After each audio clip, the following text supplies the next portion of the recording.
Hallelujah.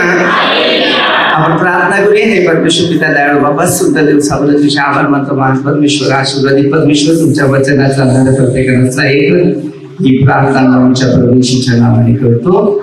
Hallelujah. Hallelujah. तर आपण वचन घेऊया. कोरिन्थीकरास पहिल्या पत्रामध्ये 4 अध्याय 1 ते 21 वचनापर्यंत आपण वचन घेऊया.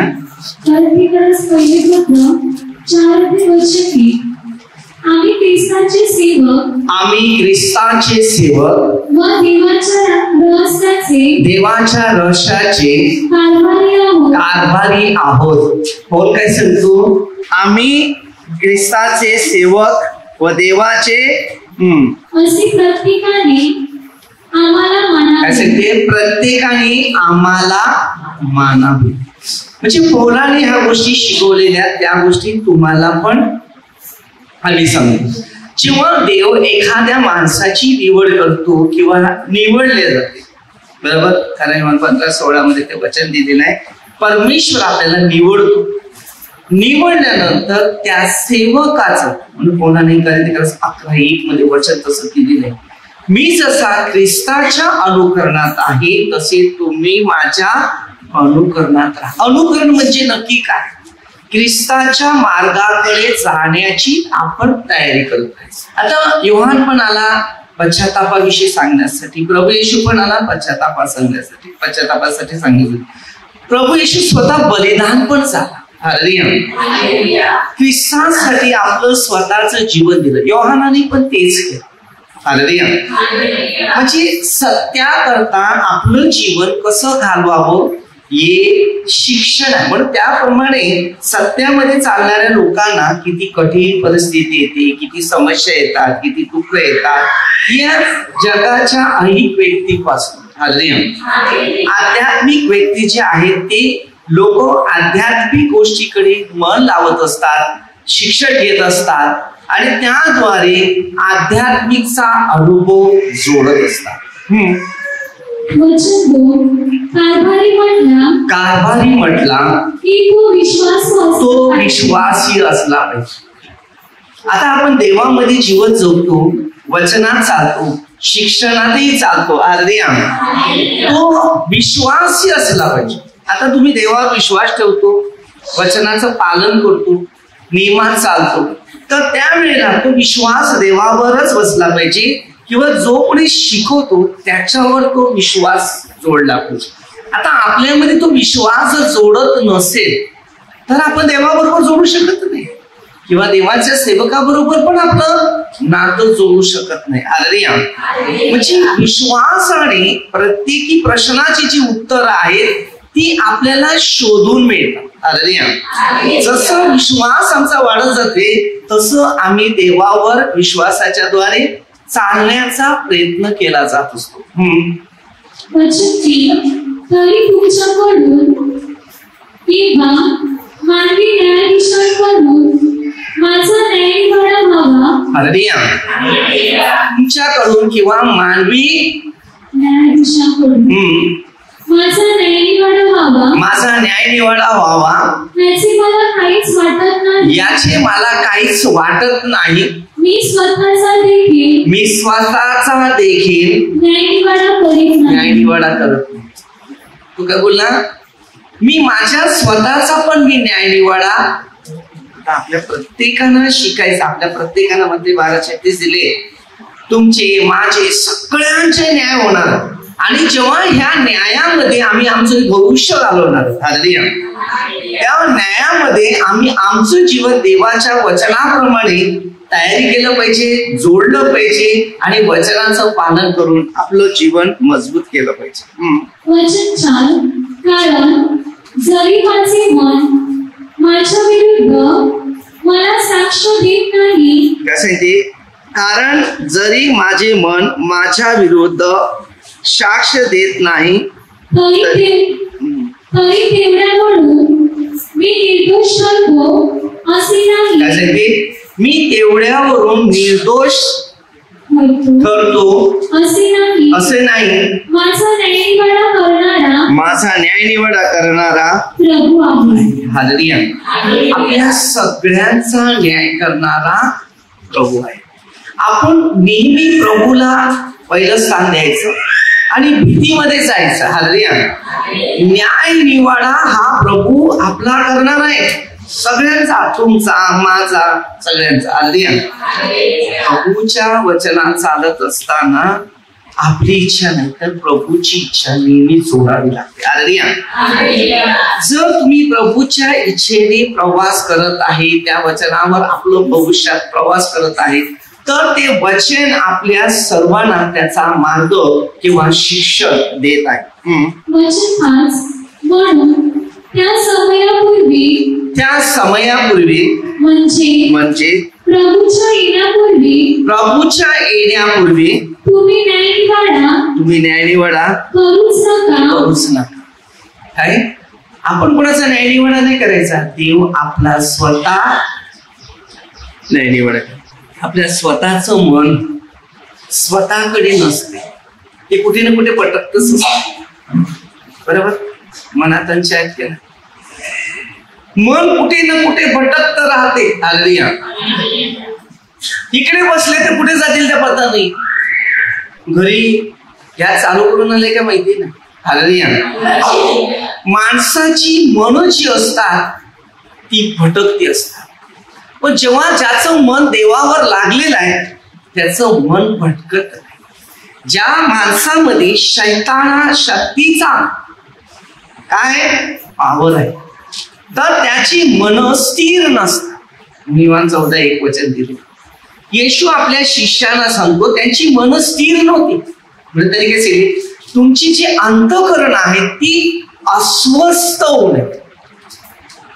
तुम्ही देवावर विश्वास ठेवा आणि ज्या माणसाचा खरा देवावर विश्वास ठेवलेला असतो, देवावर पूर्ण विश्वास, तू जो शिकवतो त्याच्यावर पण तो विश्वास ठेवतो, कारण त्याला माहितीये त्याच्याद्वारेच देव भेट. आजच्या काळामध्ये विश्वासापासून बरेचसे लोक बोगलेले आहेत. जो चांगला घडवतो त्याला तो वाईट दिसतो आणि जो वाईट करतो तो त्याला चांगला दिसतो. वचन दे. तू अंधकारातील गुप्त गोष्टी प्रकाशात आणि कशासाठी? अंधकारातल्या गुप्त गोष्टी तो प्रकाशात आणि. हालेलुया.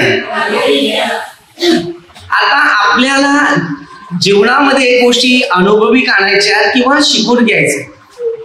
अंधकारातल्या गोष्टी तो काय करेल? प्रकाशात आणेल. हालेलुया. ज्या जीवनामध्ये प्रकाशित व्यक्तीच्या जीवनामध्ये प्रकाश उजावलेला आहे तो बिंदास फिरतो, पण ज्याच्यामध्ये प्रकाशित नाही तो अंधकारात भटकतो. पण टेन्शन, अस्वस्थपणा, चिंता यामध्ये आपल्या मनाची काय असते? शरीराबरोबर विचारधारा असते. मग त्या शरीराला भटकतो, जीवन तयार करतो. मग इकडे देव भेटेल का? तिकडे देव भेटेल. इकडे माझ्या जीवनात फायदे होतील का? तिकडे माझ्या जीवनात फायदे होतील. पहिलं मनाची स्थिरपणा ठेवा. जी व्यक्ती मनाची स्थिरपणामध्ये जीवन जगते त्याप्रमाणे परमेश्वर त्या प्रत्येकाला जीवनाचा अनुभव देत असतो. हालेलुया. हालेलुया. काल चहा पिताना जीभ जळली, त्याने हात वरती. चहा पिताना जिभेवर चटका लागलाय, त्याने हात वरती.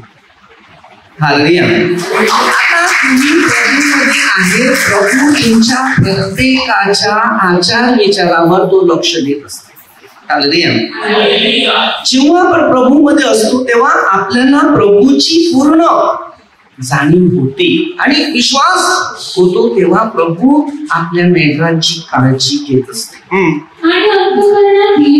आणि अंतःकरणातील संकल्प ही उघड करेल. आता आपल्या अंतःकरणात काय संकल्प बरोबर ते उघड करते. आता जिभेवर काल चहा पिलाय बरोबर, तर त्यांनी काय सांगितलेलं आहे, अंतःकरणातल्या संकल्प काय आहेत आपले 29 मध्ये दिले. 29 जे काही संकल्प आहेत तो परमेश्वर सांगतो. आपल्या अंतःकरणामध्ये तो पूर्णपणे जाणीव आहे काय करावं काय नाही. अंतःकरणात सगळ्या गोष्टीमध्ये त्याचं लक्ष असतं. हालेलुया. आणि मग प्रत्येकाच्या योग्यतेप्रमाणे देव त्याची वाहवा करेल. प्रत्येकाच्या योग्यतेप्रमाणे त्याची वाहवा करेल. हालेलुया. त्याच्या घशात टोकते, घशामध्ये टोकते. हालेलुया. आता प्रत्येकाच्या योग्यतेप्रमाणे तो त्याची वाहवा करेल. हालेलुया. परमेश्वराला माहिती, आपल्या प्रश्नाची उत्तरं त्याला फक्त माहिती आहे, पण आपल्याला स्वतःला माहिती नाही आपली प्रश्न कशी आपण सोडावी. मी तुम्हाला एकच आमंत्रण करणार, प्रार्थनेला या. कोणतं आमंत्रण आहे?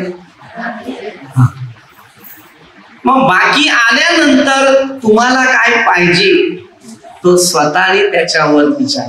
हालेलुया. आणि जेव्हा प्रार्थनेला येतो तर अपेक्षित म्हणून येतो, बरोबर. मला काहीतरी मिळावं. कोणता असा माणूस आहे की त्याला देवाने काहीच दिलंच नाही? काय नाही दिलं. हालेलुया.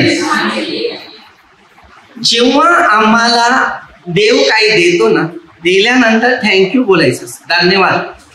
आणि धन्यवाद दिल्यानंतर देवाचे गौरव आपण घ्यायचे. हालेलुया. मी लोकांना एक सल्ला किंवा एक शिक्षण देऊ. पहिलं प्रथम एक शिक्षण हे आहे, तुला काय पाहिजे असेल ते पहिली प्रार्थना. प्रार्थना घेतल्यानंतर आपल्याला जे काही मिळवायचं असेल, बरोबर, ते देवाच्या इच्छेनुसार मिळालं पाहिजे. असं बोलायचं की देवा तुमची इच्छा आहे का, हे मला पाहिजे, हे मला पाहिजे, हे मला पाहिजे, असं पाहिजे, या सगळ्या गोष्टी मला अशा पाहिजे, तर काही मिळेल का? हालेलुया. मी मासलीवाल्या लोकांना ते सांगतो, तुमच्यामध्ये अनेक प्रकारच्या मासली येतात, बरोबर. मग त्याच्यानंतर कोणती किती पाहिजे, केवढी पाहिजे, तुम्ही दुकानवाल्याला सांगतात की नाही की मला 1 किलो तांदूळ पाहिजे, 1 किलो साखर पाहिजे, 1/2 किलो चहा पाहिजे, अनेक गोष्टी पाहिजे, ते तुम्ही लिस्ट मध्ये देतात. तसं देवाला सांगा, प्रार्थना करायची, सांगा देवा मला 5 मासे पाहिजे. काय काय पाहिजे तुमच्या ऐपतीप्रमाणे त्याचे निर्णय मांडा. एक नाही दिवस देत, तो सांगेल आजच्या दिवशी नाही मिळत, संपलं, बस ठीक आहे, पुढच्याला येईल. परत निराश न व्हायचं. माझा धंदा होत नाही, माझा भाजीपाला येत नाही, येत नाही ना, येईल ना. हालेलुया. येईल ना. काय येईल ते पहिलं सांगितलं, देवा मी तुझा हिस्सा काढला नाही ना, म्हणून मला येत नाही. ठीक आहे ठीक आहे, मी पुढच्या टायमाला थोडं थोडं दे, पण देईल. हालेलुया. आज मी 1000 रुपये कमवले, 200 रुपये तुला देणार ना, ठीक आहे, मी कमीत कमी 50 देईल, नंतर 50 देईल, माझ्याकडे ऐकत नाही तेवढी, ठीक आहे, तरी देव आपल्याशी करारावर तो संमत आहे. हालेलुया. आणि जसं आपण वापर करतो तसं आपल्याला देत होतो. ही जी मागायची जी सवय आहे ना, ती का भिकाऱ्याप्रमाणे असते. पण मत्ते 6:8 मध्ये दिलेले आहे, परमेश्वर मागण्यापूर्वी देतो. ही सृष्टी जेव्हा निर्माण केली ना, तर पहिलं मागायच्या अगोदर निवडून ठेवलेलं होतं सगळ्यांना. पण सैतान आल्यानंतर माणसाला मोह शिरले, आणि त्या आदामाच्या पापामुळे आज तुम्ही आणि मी या पापामध्ये, म्हणून आपल्यामध्ये मोह आहे. आणि येशूने मत्ते 6:9 पासून प्रार्थना शिकवताना तीच प्रार्थना शिकवली शिष्यांना की इतर लोकांसारखे तुम्ही मोहित नसावे. जर तुम्ही मोहात आहे तर तुम्हाला काय भेटणार नाहीये, कारण तुम्ही मोहाचे लोक नाही. मोहीचे जे लोक असतात ते शैतानाच्या इच्छेप्रमाणे वागतात. हालेलुया. म्हणजे खायला प्यायला मोज मजाला ऐशारामाला तो पैसा आपला जातो, हातात टिकत. म्हणून आपल्या हर एक व्यक्तीला ना देवाविषयीचे विचार ठेवायचे. वचन 6 बंधुजनो मी तुमच्याकरता त्या गोष्टी अलंकाराच्या रीतीने स्वतःला अपुलसाला हे लागू केले. सगळ्यांना ते लागू आहे, तुम्हाला मला सगळ्यांना ते लागू. देवाने आपल्या सर्वांना ते लागू केलेले आहेत. तर लागू केलेले नियम पाळायला लागतात. हालेलुया. देवाला कोणत्याही गोष्टी अशक्य नाहीये आणि देणार नाही असा कधी देवाने आपल्या पुत्राला पण ठेवलं नाही. लक्षात ठेवा, आम्ही फक्त मोहित आहे, आमच्या गरजा पुरत नाही कारण आम्ही दैहिक वासनेत आहेत. इच्छा मानवाच्या कधी परिपूर्ण होत नाही. इच्छा परिपूर्ण व्हायचं असेल तर पवित्र आत्मा पहिला आपल्या शरीरात उतरवणं गरजेचं आहे, मग त्याची इच्छा होते. आपली इच्छा निर्माण होत नाही. त्यासाठी की शास्त्रलेखा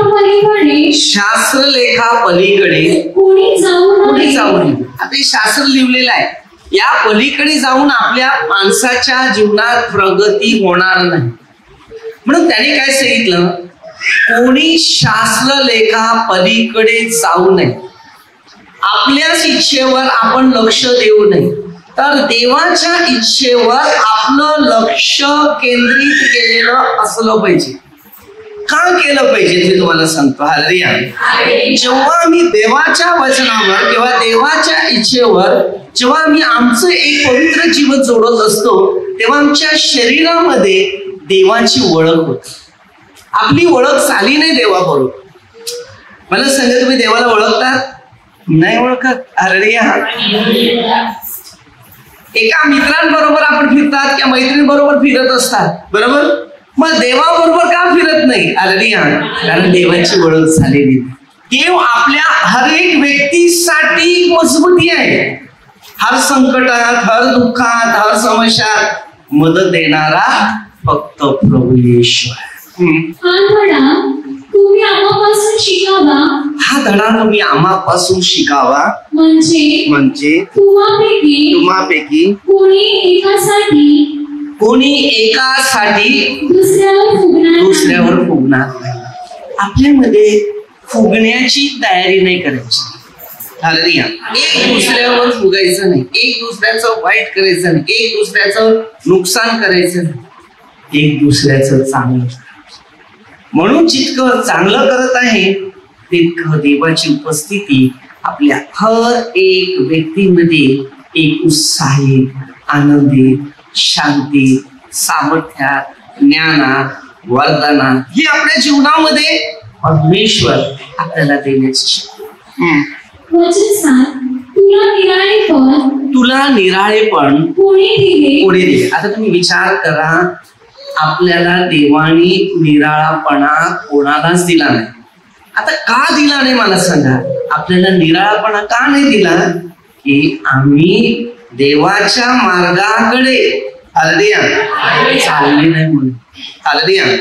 जो देवाच्या मार्गाकडे चाललेला आहे, देवाच्या मार्गाबरोबर चाललेला आहे, देवाच्या मार्गाबरोबर चालेल, तर देवाची कृपा तुमच्या जोडीला चालते. मग त्याच्यात निराळापणा नाहीये, तर त्याच्यामध्ये देवाने मार्गदर्शन केलेला तो पण आहे. जे तुला दिलेले नाही असे तुझ्याजवळ काय आहे? आता तुझ्याजवळ काय? ते बघा, तुम्हाला देवाने काय दिलं असेल ना, तर देवाचे लोक तुम्हाला बरोबर ओळखतील की ह्याला देवाने गिफ्ट दिले, देवाने ते दान दिले, देवाने ते मार्गदर्शन केले, देवाने त्याला शिकवण दिली, देवाने त्याला अनुभव दिले. ते जे अनुभव आपल्याला देव देतो तेच अनुभव आपल्या हर एक व्यक्तीच्या जवळ ठेवायचं असतं. तुम्हाला ओळखते. मला कशाला ओळखतात? तुम्ही मला ओळखतात कशाला? कशावरून ओळखतात मला?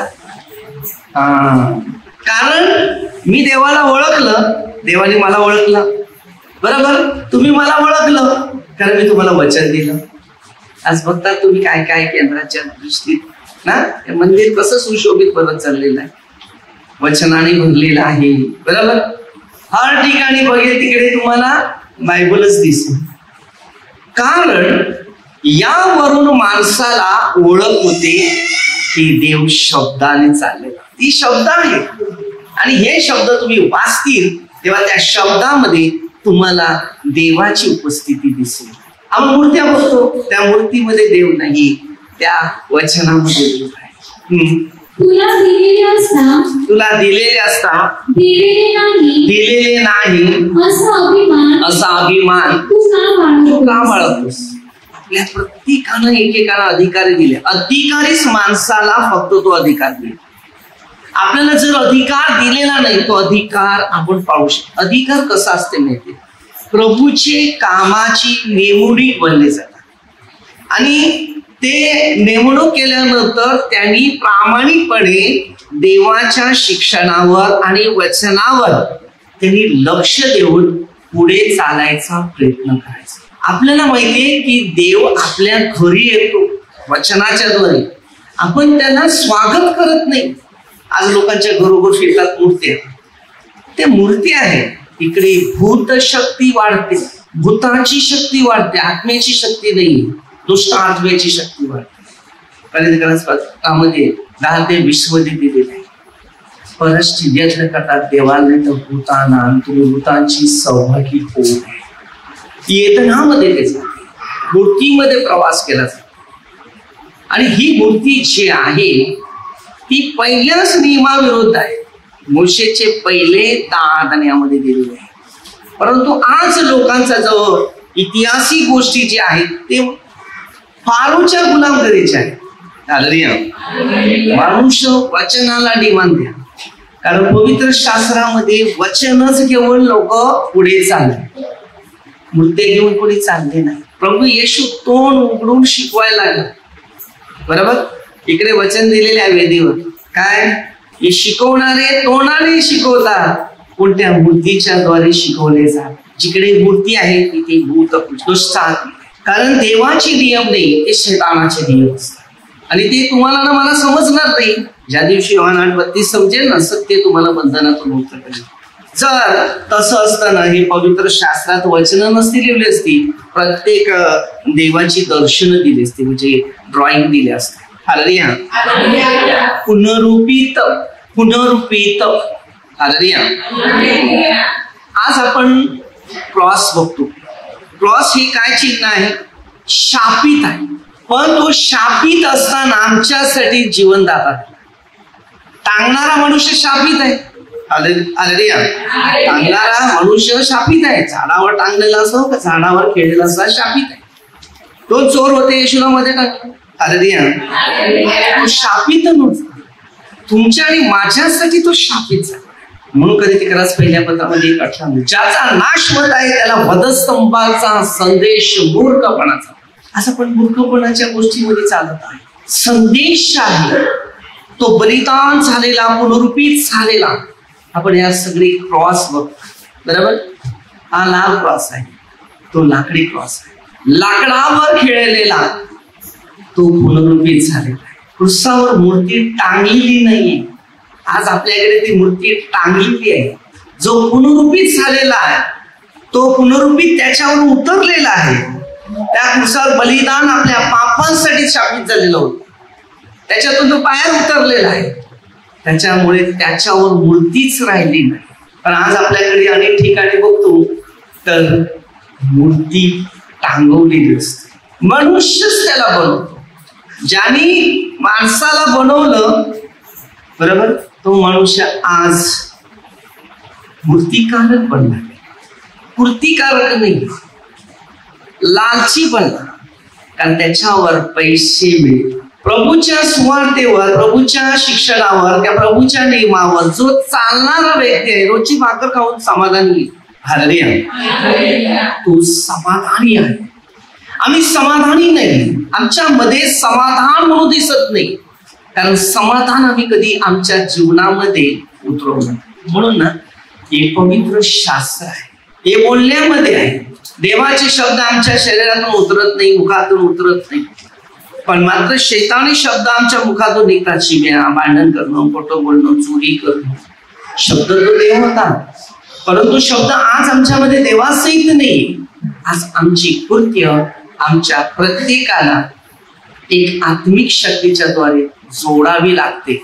वचनात तुम्ही इतक्यात तृप्त झाला आहात. अरे तुम्ही इतक्या तृप्त झालेले आहात, इतक्यातच धनवान झाला आहात. इतक्यातच तुम्ही धनवान झालेले आहात. आम्हाला सोडून तुम्ही तर राजे बनला आहात. अरे तुम्ही तर राजे बनलेले आहेत. तुम्ही राजे बनलाच असता. जर तुम्ही राजे बनले असते तर ठीक झाले असते. एक झाले असते. कारण मग आम्हीही तुमच्या बरोबर राजे बनलो असतो. तुमच्या बरोबर राजे बनले असतो. आपण राज्य कारभार कसा, आध्यात्मिक जीवनाचा एक राज्य कारभार आणि ह्या राज्य कारभाराचा जो अनुभव तुम्हाला ना मला घ्यायचा आहे तो आत्म्याचा, सामर्थ्याचा, शांतीचा, ज्ञानाचा. कारण मला वाटते देवाने आम्हा प्रेषितांना शेवटच्या जागेवरचे आणि मरणास नेमलेल्यासारखे करून पुढे ठेवले आहे. ते शेवटल्या जागेवरचे आणि मरणास काय आता आपल्या प्रत्येकानं देवानी मार्गदर्शक केलेले आहेत आणि ते नेमून ठेवलेले त्या गोष्टीकडे आपण चालायचं. मुलांनी जे काही गोष्टी केल्या त्या आज लिहिल्या त्या आपल्याला माहिती. आज मला सांगा कोणता मनुष्य आहे की त्याच्याद्वारे चांगल्या गोष्टी चाललेल्या आहेत त्याने लिहून ठेवलेल्या. या जगाच्या काही गोष्टी सगळ्या लिहून ठेवलेल्या ती फायदे नाहीये. ते लाईफ मध्ये आपलं जीवनात सुख समाधान. देवाच्या चांगल्या गोष्टी डोक्यात राहत नाही किंवा हृदयात राहत नाही, पण वाईट मात्र पक्क्या राहत असतात आणि त्यामुळे माणसाचं मानसिक परिस्थिती बिघडलं जातं. कारण आम्ही जगाला म्हणजे देवदूतांना व माणसांना जणू तमाशा असे जणू काही आम्ही तमाशा असे चालले. कोण हा सांगतो लोकांच्या दृष्टीने तमाशाचा खेळ नाही. प्रभू जेव्हा माणसाला निवडतो तेव्हा त्या निवडल्यावर प्रभू त्याला त्याची उपस्थितीची जाणीव करून देतो. आम्ही ख्रिस्तामुळे मूर्ख, तुम्ही ख्रिस्तामध्ये शहाणे. बघा तुम्ही ख्रिस्तामध्ये शहाणे, आम्ही अशक्त, तुम्ही सशक्त, आम्ही सशक्त, तुम्ही प्रतिष्ठित, आम्ही अप्रतिष्ठित असे आहोत. आपल्या प्रत्येकाला परमेश्वराने मार्ग दिल्यात, शिक्षा दिल्यात, नियम दिल्यात, विधी दिल्यात, ते पूर्ण पाळायचे आणि जसे ते पाळत जाते ना तसं पवित्र आत्मा आपल्या शरीरामध्ये एक पावर रूपाने काम करायला सुरुवात करते. ह्या घटनेपर्यंत आम्ही भुकेले, ताणलेले व उघडे लावले आहोत. आम्ही ठोसे खात आहोत, आम्हाला घरदार नाही. आज आपल्या प्रत्येकाच्या जीवनामध्ये जेव्हा देवाची सुवार्ता, देवाचा प्रचार आणि देवाचं कार्य करतात तेव्हा आपण एक अनाथाप्रमाणे फिरत राहतो.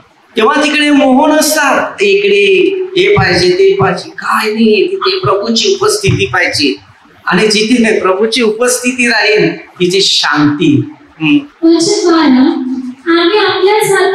आम्ही आपल्याच हाताने कामधंदा करून श्रम करतो. आमची निर्वसना होत असता आम्ही आशीर्वाद घेतो. आमची छळवणूक होत असता आम्ही ती सहन करीत. आपल्या प्रत्येकानं शिक्षणाची तयारी करता आली पाहिजे. तो आशीर्वाद देतो, आपण आशीर्वाद नाही, आपण शांत देतो. त्याचं असं दे, त्याचं तसं. हे बघा प्रत्येक मनुष्य आहे ना त्याच्या पाठीमागे परीक्षा आहे. तुम्हाला काय वाटलं की देवाचं कार्य शांतीचं ऐकलं, पण जेवढा माणसाचा सहवास राहील ना तेवढं टेन्शनच आहे. या कार्याला प्रचार करण्यासाठी जेव्हा आपल्याला काम दिले ना तेवढं करायचं ना बाजूला व्हायचं, तिथे थांबायचं नाही. ना बोलभाषण तुम्ही प्रार्थना करून सुटत जाणार ना तर तुम्हाला निंदाच मिळणार, नफरत मिळणार, द्वेष. मी ते कसं सांगतो, प्रार्थना सुटले का आपल्या घरी का नशेल ते बोलायचं नाही, नशेल ते प्रार्थना करायचं. कारण ही शिस्त माझ्याकडे नाही तर मी बोलतो त्यांना सांगतो सर ते काय तुम्ही आता प्रार्थना तू सुटले ना काय करायला लागेल. कारण तिकडे तुम्ही चुका करतो तिथे मोठ्या संकटात तुम्ही पडतो, पण ते तुम्हाला समजत नाही. ही संकट माझ्या घरी येतात आणि मग बोलतात आम्ही प्रार्थनेत गेला आमचा फायदा नाही झाला. असं कधी होत नाही. की पाठीमध्ये शाप येतो. कारण देवाचं जे घर आहे, देवाचं मंदिर, त्याच्या प्रेमाने, दयेने, शांतीने, आनंदाने. पूर्वी जेव्हा मी प्रार्थना चालवायचा ना, प्रार्थना सुटल्यानंतर थोड्या वेळ बसायला सांगायचं आणि थोड्या वेळ बसल्यानंतर थोडी आपण प्रार्थना करूया, थोडी वेळ घालूया, जाऊ दे सगळ्यांना. मग स्तुती करणार, धन्यवाद देणार, आभार मानणार. आज आपल्याला केवढी शांती मिळाली, या एका व्यक्तीपासून केवढी शांती. एक खालं त्यात शांती येत नाही, पोट भरलं का सुस्ती येते, पण आध्यात्मिक भोजनाने एवढी शांती येते की त्याची विचार नाही करू शकत. मग तिथे एकमेकांना काय बोललं जाते, चल आपण आता गावात फिरलो पाहिजे, थोडं थोडं बाकीचा वेळ आहे, आता असं फिरून फायदा नाही, कोणाकोणाच्या घरी जाऊ आणि त्यांना सुवार्ता सांगायला सुरुवात करू. मग तू तुम्ही जा, तुम्ही दोघे तिघे जा, असे करून आम्ही हे करायचं. काही केंद्र असतात की आम्ही जे अंक वगैरे छापायचे असेल ना, त्याचे रसीद पाडायचे असेल ते पण फिरायचे. कोण बरं बोलेल ते पण शिकायचं, पण चांगलं सांगेल ते पण, आणि वाईट सांगते ते पण, दोन्ही घ्यायचं. आता चॉईस आपल्याला करायचं आहे. वाईट आहे ते सोडून द्यायचं, चांगलं आहे ते धरायचं. ही व्यक्ती कशी आहे यासाठी प्रार्थना कर, ही बरोबर वागत नाही त्यासाठी प्रार्थना कर. आता आपल्याला प्रार्थनेसाठी पाठवलेलं आहे, अशी आमची शिस्त आहे. आपल्यामध्ये तशी शिस्त वागत नाही. तो निदास करायला बसतो, पहिलं बसलं का अरे त्याच्यासाठी प्रार्थना कर. प्रार्थना कर पण जे दिंदा नाही ते कमजोर आहे, त्याला उठवायचं काम तुझं आहे. तू त्याला वाचवला ना, जिंकला. याकोब मध्ये 5 ते तुम्ही वाचलं असेल 16 पासून 20 पर्यंत. एखाद्या माणसाला चुकलेलं आहे, त्याला वाळतात ना, त्याला मरणात तुम्ही वाचवता. पेत्र पण सांगतो, पेत्राच्या दुसऱ्या पत्रात 3:9 मध्ये कोणाचा नाश होईल देवाची इच्छा. सगळ्यांसाठी मध्यस्थी करा. तुम्हाला काय वाटते सगळी माणसं तुम्हाला बरे भेटतील? आम्ही जेव्हा कार्य करायला निघाले ना, तर सगळ्या ठिकाणी मी भरपूर चिडचिडा होता. मला राग आला तर ठक्कन मारील असा माणूस होता. शिकायला पाठवलं, देव सांगतो पहिला शिकून ये, एवढा राग आहे ना तुझा, थोडं शांत कर. गेलो, काही त्या अंकासाठी काय काय बोला, आले मागायला पैसे ते करा. हा ठीक आहे, कार्यासाठी थँक्यू.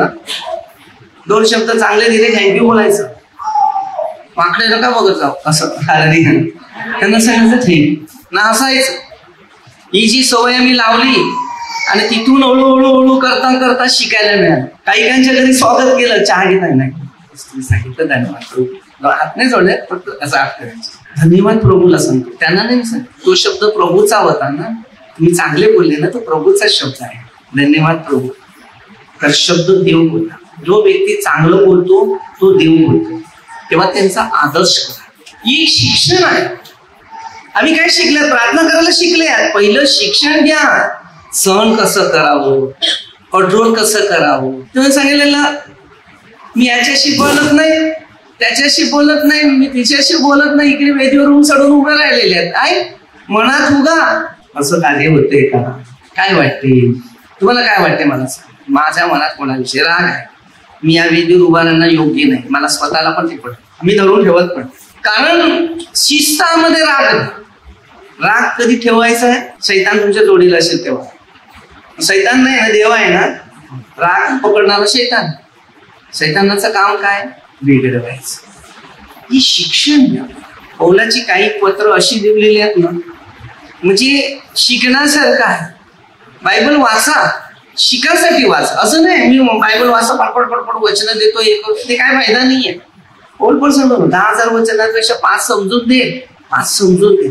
समजून जर 5 बोलले ना, बस झालं. भरपूर मोठ्या प्रमाणात शांती. आमची निंदा होत असता आम्ही मनधरणे करीतो. आम्ही जगाचा गाळ सर्वांची खरवड आजपर्यंत आम्ही झालो. हे देवाचं कार्य आहे ना, याला फक्त निंदा आणि सहन करा. समजलं? तुम्हाला शाबासकी नाही देणार. जेवढं कार्य वाढेल ना तुमचं, तेवढं पाठीमागे दुःख वाढत जाईल. जेवढं कार्य वाढेल ना, पाठीमागे दुःख वाढेल. आणि जेवढी प्रार्थना कमी होईल ना, तर दुःख पाठीमागे यायचंय. पण प्रभू आपल्याला शिकवतो की तू स्वतःचा, म्हणजे 16:24 मध्ये ते तसं वचन आहे, माझ्या मागे यायचं स्वतःचा बदल संभव उचल. म्हणजे आता मी तुम्हाला शिकवायला गेला का मार्गदर्शन करायला गेला, तर तुमच्या घरची पीडा माझ्या अंगावर घ्यायला, मला ती कंट्रोलात ठेवावं लागेल. आणि मी जर कंट्रोलात ठेवत असेल तर तुम्हाला मी मार्गदर्शन करेन. पण ते जर कंट्रोल माझ्यामध्ये नाही तर मला तर कमजोर करेल.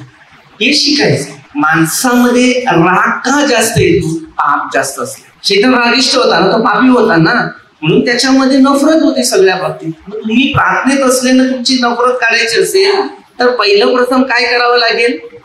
पाप कबूल करा. जर तुम्ही पाप कबूल करत जाणार ना, तुम्हाला सगळे लोक सांगेल व्यक्ती चांगली. हे शिकायचं. माणसात राग निर्माण जास्त का होते की ते पाप भरलेलं आहे ना, ते पेट्रोल टाकलेलं आहे, माचीस टाकता भक्कम पेटते. शब्द चांगला शब्द बोलला तर तुम्हाला कदाचित वाईट वाटत जाईल, कारण ती दुष्टाई आत्मे कशी असतात, त्यांना चांगले शब्द पटत नाही. अनुभव घेणाऱ्या व्यक्तीचं जीवन, अनुभव जेव्हा बरोबर राहताना ना कंट्रोल करा. आता आम्ही चेंज होत झाले, त्यानंतर आम्ही लोकांना चेंज करण्याचं हे शिकतो. शिकल्यापासून मी ते येत नाही. आम्ही कसे आले, कशा प्रकारे आले, आम्ही पण खाण्यापिणारे माणसं होती. म्हणून मी लोकांना सांगतो मी बाकी तुमच्यापेक्षा नसते. आम्हाला देवाने बदललं तर तुम्हाला पण बदलेल, पण देवाने आम्हाला जर बदलले ना, देवाने आम्हाला बदललं तर तुम्हाला पण बदलेल, पण फक्त प्रार्थना असे नाही बदला. बिना प्रार्थनेशिवाय कोणती व्यक्ती बदलणारी नाही. मी तुम्हाला पहिलंच सांगतो, जर प्रार्थनेत राहायचं आहे तर जीवन बदलेल, प्रार्थनेत नाही राहायचं असेल ते शैतान आहे. म्हणून मी लोकांना इकडे मोबाईलचं पण सांगतो, तुम्ही येशूला घ्यायला आलेत ना तर मोबाईल घेऊ नका. घरी तुम्हाला दुःख बघायला भेटतं. तुमची प्रार्थना काहीच कामाला येणार नाही. इकडची जी अशुद्ध आत्मे असतात ना, हे तुमच्या पाठीमागे असतात. मग तुम्ही सांगतात मी प्रार्थनेला येतो, माझ्या जीवनात काय असं घडत नाही. पहिले तुम्ही स्वतःच्या चुका शोधा. तुम्हाला मी गॅरंटीने वारंटी सहित सांगतो, जर येशूकडे काय मिळत नसेल तर मी तुम्हाला सांगेन येऊच ना. कधी अशी वेळ नाही की येशूकडे मिळत नाही. पहिले आपल्या स्वतःच्या चुका आहेत ना दुरुस्त करावं, जास्त प्रार्थना घ्यावं लागते, स्वतःला परिवर्तन करून घ्यावं लागते, मन बदलावं लागते. आमची मनं बदलत नाही, आम्ही आहे त्याच दगडावर आहे. तसं नाही. प्रभूने शिकवलेले नियम, यामध्ये राग नाही चालत, नफरत नाही चालत, द्वेष नाही चालत. जेवढं प्रार्थना तुमच्या कमी असेल ना तर तुमच्यामध्ये राग जास्त निर्माण होतो, दुष्टाई येत नाही. मग तुम्ही केंद्र सोडून जाता, प्रेममध्ये बसणार नाही, आपाप तुम्ही इकडून बाजूला, कारण ती शिस्तच तशी. येशू बरोबर पण तेच होते. मध्ये 6 ते मी तुम्हाला 60 पासून सांगतो ना, 60 शिष्याना एका शब्दाविषयी त्यांना राग निर्माण झाला आणि पळा.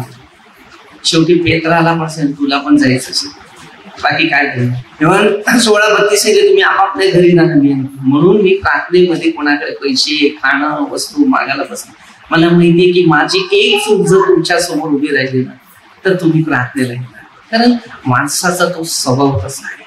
म्हणून आम्ही काय करतो, जे आहे त्यात समाधान राहायचं, मी ते खाते चूप राहायचं आणि प्रभूच्या मार्गात जायचं. वेळ तेवढी नाही तर आपण नेहमी शिका. प्रभूकडे आल्यात ना काहीतरी त्याच्याकडून घ्या. 1 सेकंद आपला नाही, कधी उचलून नेईल, कधी संपेल, आपली वेळ नाही. इथून बाहेर जाता नाही, काही मुश्किल होईल त्या पत्राला. म्हणून वेळ चांगला वापरा, सत्यावर चाला, सत्य बंधनातून मुक्त करेल. प्रभूच्या आशीर्वादाने आपल्या कुटुंबात, आपल्या घरांना, आपल्या सगळ्यांना परमेश्वर सहाय्य. म्हणून प्रार्थनेत येताना बरोबर नाही, कोणाशी संगत नाही, कोणाशी मैत्री नाही, मोबाईल नाही, हे नाही, ही वस्तू इकडची नाही. आम्ही देवाच्या समोर देवाला सतावतो, आणि जर आम्ही ते सतावत असेल तर आम्हाला फार मोठा धक्का लागतो. देवावर चालाने देव तुमच्या बरोबर झाले. तर आपण छोटीशी एक प्रार्थना करूया. परमेश्वरच्या वचनाप्रमाणे आपल्याला जीवन मिळावं. सर्व मंत्र, आमदार, सरपंच, सर्व पोलीस, प्रभूचा आशीर्वाद द्यावा. ही प्रार्थना प्रभू येशूच्या नावाने करतो.